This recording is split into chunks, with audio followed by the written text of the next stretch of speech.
I'm Saul Reisman here at Saul's Autotek, and today I'm here to talk to you about Interstate 70 going through Colorado.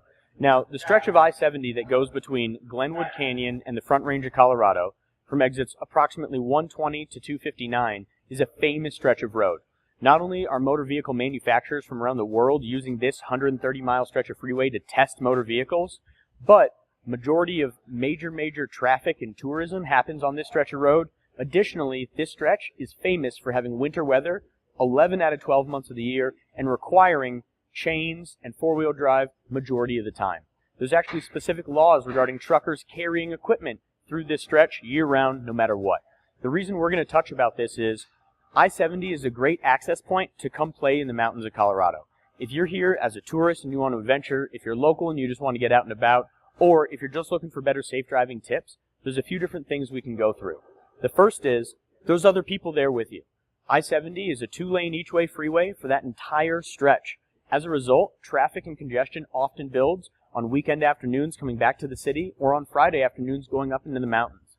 If you find yourself stuck in that congestion, there's a couple different things you can do. First, relax. You're in traffic, but you're not in the city. You're in the mountains looking at some beautiful scenery. It could always be worse. Second, give a little bit more following distance. We actually recommend, if you're in slow traffic, downshifting just as you would going down those big hills at high speed, just so you don't have to hurt your brakes as much coming down.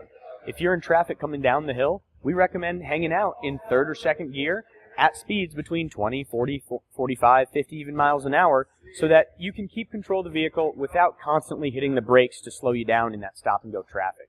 At the same time, if you find yourself stopped in traffic going up the hill, which is very common, specifically between Idaho Springs and Georgetown, if you're in that stretch, rather than sit there and step on the gas and let off, and step on the gas and let off, every time that car in front of you moves a few feet, give that little bit of following distance. Not only will you be more courteous to the other drivers on the road, be less jerky on the throttle, which saves you some fuel economy, but your engine will actually be breathing in a little bit cooler air rather than being right behind the tailpipe of that car in front of you. You'll also help all the folks around you have a better time in traffic as you'll increase visibility. Now, when traffic gets really bad on that stretch, there's not a lot you can do. There's plenty of places you can stop along the way, whether it's in Summit County, Dillon, Frisco, or even hop off to Breckenridge, or on the other side of the hill coming down. Georgetown, Idaho Springs are great stop-off points for you to grab a bite, see the local scenery, and see a small town that's still thriving from its mining days, rather than just be sitting there stopped burning up fuel. The other suggestion that we have for you is play nice with those around you. We're all here to have fun, and most of the folks next to you on the road are out enjoying the day as well. If you find yourself stuck on I-70 traffic, always remember, at least you're in beautiful scenery, in a beautiful place, surrounded by folks looking to have a good time. It could always be worse. If you've got a problem with your vehicle in this stretch, if you find yourself overheating on I-70 in that stretch going up, or burning up the brakes coming down, or you're coming down those hills too quick and you start hearing those high-speed rotating noises from the vehicle because the brakes or the bearings are having an issue, Saul's Automotive is here 365 days a year to keep you on the road.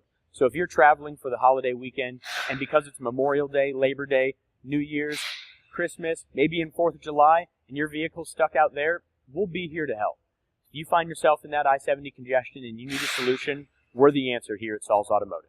303-919-7769.